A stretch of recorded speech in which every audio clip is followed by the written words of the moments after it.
Odus Horney was born in Lexington, Illinois on September 18, 1866. His father was Corporal James Horney, who was a decorated veteran of the Civil War. James died from an illness he contracted during his service. This left his wife, Josephine Kramer, who would take Odus and his unborn brother to her family's farm in Ohio. At this farm, Odus was raised by his uncles, Alex and Lewis, who, just like his dad, were vets with the Ohio Regiment. Odus would walk 6 miles to the town school every day, even helping teach his last year to support his family. In 1887, Odus was accepted into the U.S. Military Academy by an alternate appointment. At West Point, he believed he would be academically at a disadvantage to his peers because of his childhood as a farmer. Odus would write home to his mother, "I may make a good showing against those who have had the advantages of a college education, but now it is a physical impossibility to be even or ahead of them. When we get to studies that they are not familiar with, I may do better, but till then, tell Uncle Frank that I cannot be a leading horse." He would be ranked 6th out of his class of 65 cadets when he graduated in 1891.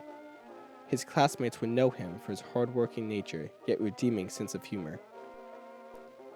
After graduation, he would be stationed at Fort Logan in Colorado with the 7th Infantry. He was given the option to be an engineer, but declined and chose to go with the infantry. After 2 years in the infantry, he would move into the Ordnance Department of the U.S. Army. In 1894, Odus would say goodbye to the 7th Infantry in Colorado and transfer to Rock Island Arsenal, located in Illinois on the Mississippi River. At Rock Island, he will report on the production and maintenance of old Civil War era M1896 saddles. He would improve the design and work to mechanize the production of these saddles. He would also report on the construction of dams along the Mississippi. Notably, the work was so good it was inspected by the Western Society of Engineers. In 1898, the U.S. would go to war with Spain to help Cuba gain its independence. At this time, Odus was transferred to the Springfield Armory in Springfield, Massachusetts. It was here on December 18, 1899, Odus was promoted to captain.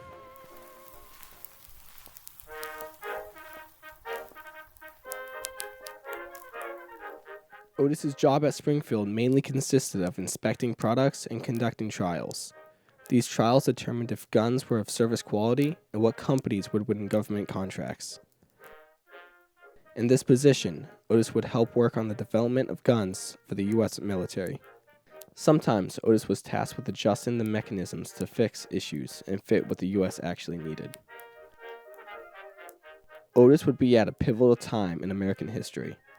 At this point, America would start to have its first territories outside of the mainland. The Navy would go from Civil War-era ironclads to the age of the battleship. Even the ammunition would be fully encased and use smokeless gunpowder at this time. This idea is illustrated in his time at Springfield and what guns would be at his desk to work on.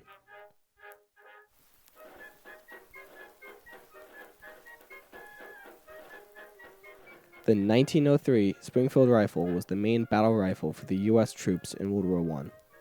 Decades later, it will be used again by the Marines in the Pacific Theater during World War II. Praised for its accuracy and high quality, the M03 Spring Rifle will see post-service life as a civilian hunting and sports rifle.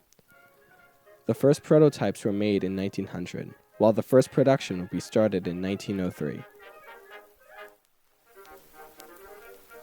The 1902 Colt Revolver. This model, also known as the Philippine or Alaskan model, is just a model 1878 double-action revolver but fitted for a big .45 caliber bullet. Future President William Taft was the governor of the Philippines, and his biggest concern was the local insurgents. After the U.S. helped the Philippines gain their independence from Spain during the Spanish-American War, the U.S. didn't really stop occupying. Taft would request the new double-action revolvers capable of firing a hard-hitting .45 bullet. Odus soon realized that the hammers of these guns were not strong enough to fire the actual bullet. Following orders and trying to fix the gun, he would change the internal mechanism, working to make the gun easier to fire but strong enough to puncture these bullets. Some of the first 5,000 units would have OCH on them. This mark is the inspector's mark for Odus. The gun would be put into service but would barely be used.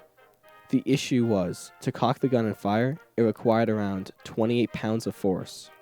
During testing, Odus was able to get the trigger weight down to just under 11 pounds, but something went wrong in the chain of command and it was never adopted.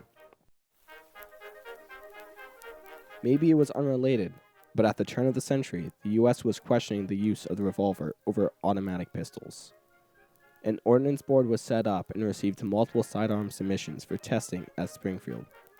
Some of these sidearms included early versions of the German Luger, which would be beaten out by Colt's M1911 semi-automatic pistol. Odus was not only a member of this board, but was actively involved in the Colt's development. Notably, Captain Horney had the best firing accuracy among all of the members present at the trials. During tests, Odus would submit a sketch to the Colt company suggesting improvements made to the design of the top grip. His memo reads, "The roughening on the slide is not satisfactory. I found while firing a number of the pistols in rapid succession, while they were oily, that my hand frequently slipped when drawing back the slide to cock the piece for the first shot. I believe that the slide should be checkered on both sides and top, beginning just in front of the slide lock and extending back almost to the locking grooves." These improvements were made to the first version of the firearm, the Model 1902.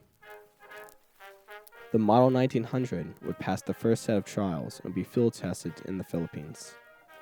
A second batch of pistols would be made and sent to Springfield for further testing. The first pistols made in this batch would later be presented to Horney in 1903 as a gift. The M1900 would go on through future development, later becoming the famous Colt 1911 automatic pistol. The 1911 Colt Pistol is still in service, seeing combat in present day. It is noted that his time focusing on the Colt automatic line was very limited. His focus was on the Springfield Rifle.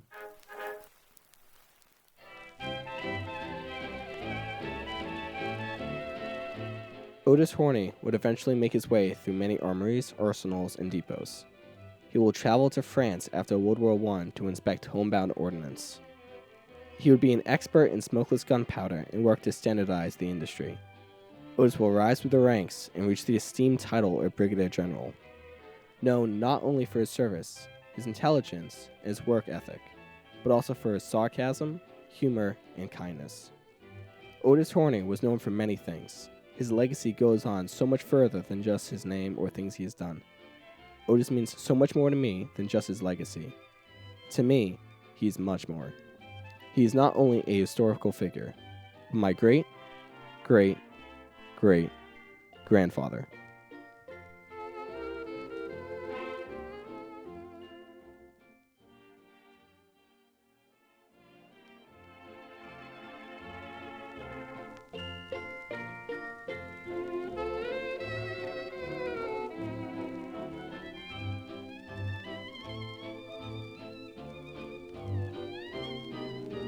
All of a sudden my heart went a-thuddin' when I saw you.